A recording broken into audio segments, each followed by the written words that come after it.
So ఇట్లా నిన్న Guvvala Balaraju resign చేయడం జరిగింది. మరి బీజేపీలో జాయిన్ అవుతాడని అంటున్నారు. ఆల్మోస్ట్ అన్ని ఏర్పాట్లు చేసుకుంటున్నాడని అంటున్నారు. ఇక చూడాలి మరి ఎట్లుంటుంది ఇది అన్నది. మొత్తానికైతే ఏదో పార్టీలో ఆయన నేను అనుకోవడం బీజేపీలో ముందే చేరితే విలీనం అంటున్నారు కదా అన్నది ఇదంతా పెద్ద నేను ఆయన ఆ కారణం చేత విలీనం అవుదాం అనుకుంటున్నారో ఏందో పక్కన పెడితే ఆయన ఆ కారణం చేతనే బీజేపీలోకి వెళ్తున్నైతే నేను అనుకుంటలేను. పార్టీకి రిజైన్ చేసిన అయితే నేను అనుకుంటలేను. మొత్తానికి అక్కడ పార్టీగా బతికి బట్టగట్టే అవకాశం లేదు. ఏదో ఒక దారి ఇప్పుడే చూసుకోవాలి అన్న కోణంలో వీళ్ళు చేస్తున్నట్టున్నారు.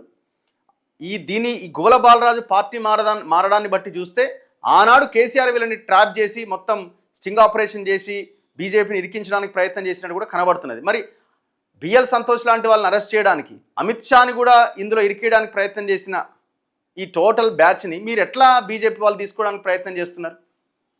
పైలట్ రోహిత్ రెడ్డి పేరు కూడా వినబడుతున్నది. ఆయన కూడా పార్టీలో జాయిన్ అవ్వచ్చు అన్న ఒక చర్చ ఏదో జరుగుతున్నది. ఇది వాస్తవమా కదా మనకు తెలియదు. మొత్తానికైతే గువ్వల బాలరాజు పార్టీకి రాజీనామా చేయడం జరిగింది.